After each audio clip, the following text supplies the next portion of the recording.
In this lesson, we're going to talk about complementary events and mutually exclusive events. I want you to remember some of the language that we've been using. So we're talking about sample space, which is all the possible outcomes of an experiment. And you might see this symbol, which indicates the universal set or every possible outcome. So that's sample space again. We might be talking about events and favorable outcomes. Now, your textbook defines an event as a desired or favorable outcome. So they're kind of the same thing, one and the same.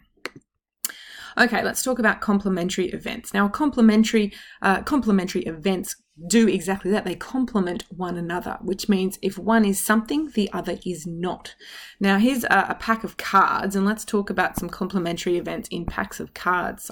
We have 4 different suits there, 4 different colors and shapes there in our set of cards, and we want to be able to talk about if, say, something is red, then it is not black. So if an event is looking for what's the probability of choosing a red card, then the complementary event to that is choosing not a red card. Now, only other option is black. So red and black choices there are our complementary events in a pack of cards. So let's have a look at our question. A card is selected from a pack of 52 playing cards, 4 suits, no jokers. So exactly what is seen up here. Let A be the event. The card is a diamond. Okay, so the very first thing says the probability of choosing A. So the probability of picking a diamond, that's what we're looking for here. And we have a look up here and we can actually see that that is 13 cards out of a possible 52. So the probability of A is 13 out of 52. Now, if we have a look at this next part, it says the probability of not A. Okay, remembering that we have the event A and the event not A, that is the complementary event. So the complementary event to a diamond is not a diamond, which is every other card but a diamond. So not choosing a diamond, that would be everything else but the diamond. So you might do it as 52 take 13 on 52, and you would get 39 out of 52. So that's that first part. We can see that if we add up the probability of A plus the probability of not A, you should actually get every single outcome in that pack there. All right, let's look at this third one. We'll finish off the sentence. Let B be the event. The card is a jack. All right, now have a look up here. Which ones are the jacks? We can see them all here, and that's the set right there. So we want it. The B is the event, the card is a jack, but here we go with these nice little symbols, and we're looking for the intersection. So we are trying to figure out the probability of getting both, okay, a jack and a diamond. That's what we're looking for, both a jack and a diamond.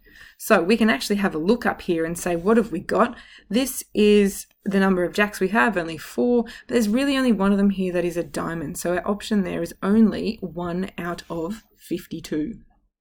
Now, complementary events are very similar when we talk about mutually exclusive events. So can one thing be happening, or can it be another thing, or can it be both? Now, some mutually exclusive events might be you're either coming to school or you're absent, all right? There are sort of little weird exceptions where, say, I'm at school, but I can't actually make our class because I'm in a meeting or something like that. But, you know, I'm sure you can find exceptions for every rule. If we talk about some things that are mutually exclusive, it might be you're wearing a skirt or you're not wearing a skirt, right? 2 options there. You can't be doing both. You might have a pet or you don't have a pet. They cannot be both. It's either one or the other. And that's what we talk about mutually exclusive events. That's the kind of thing we're talking about. If the situation is A, then it cannot be B, and you will see there's no overlap in that Venn diagram there like we're used to seeing. If we do this mathematically, we start to come up with some more interesting patterns.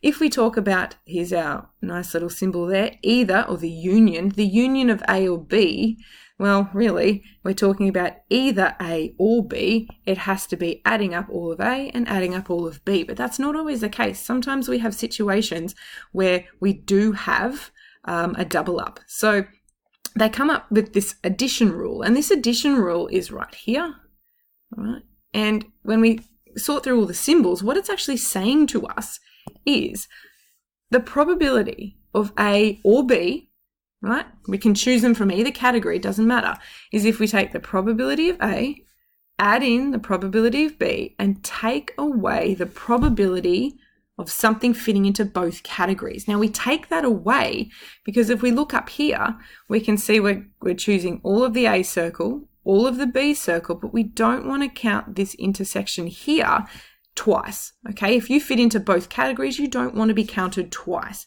So let's do a problem with the addition rule.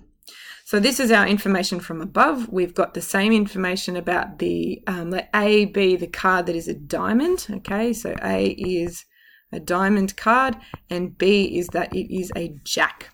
We've calculated that the probability of A is, what did we say? It was 13 out of 52. We calculated the probability of it not being A, and we calculated this probability. So let's use the addition rule. So we are trying to find the probability.